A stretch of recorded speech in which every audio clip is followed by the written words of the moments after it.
Lo que estamos presenciando es el regreso de los titanes.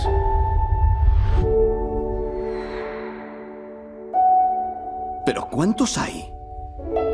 17 y subiendo. Mal asunto.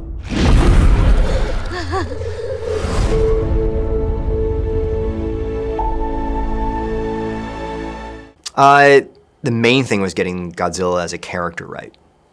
And that includes the other creatures too. You know, making sure that these weren't just simplistic monsters fighting, but actual characters that you could and would want to understand. Because that's the biggest challenge is finding a way for a human audience to look at these creatures and want to get closer to them, want to root for some and root against others.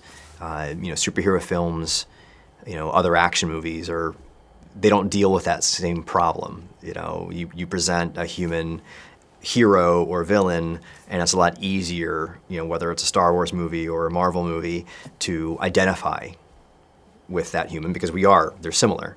But with a monster movie, it's a much bigger hurdle.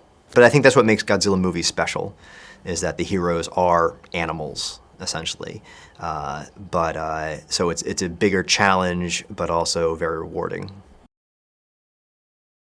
I mean, I love the original 1954 film, but the movie Ghidorah, the Three-Headed Monster, was definitely a big influence on this film because that was the first time you saw Rodan, Mothra, and Godzilla team up to face off against King Ghidorah. That was the introduction of King Ghidorah.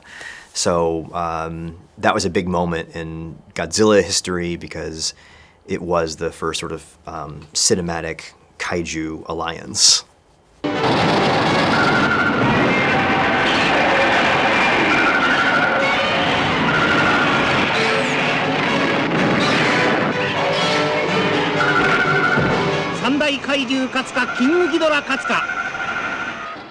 There's definitely crossover. There's definitely overlap because you're dealing with monsters. And I think any monster movie, whether it's more science fiction like Godzilla or, you know, a horror movie, sometimes, typically, a good one will ask you to feel for the monster, to consider the possibility that the monster is misunderstood. You know, Dracula, the Wolfman, Creature from the Black Lagoon, as frightening as those creatures were, there's a human element that asks you to empathize with them. And I think Godzilla falls into that category too. It's an unlikely hero, but one that is worth examining.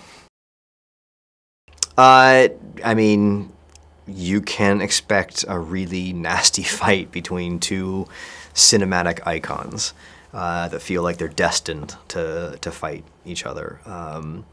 Godzilla was directly inspired by Kong. Toho, the Japanese company that created Godzilla, saw Kong in another film called Beast from 20,000 Fathoms. I see too.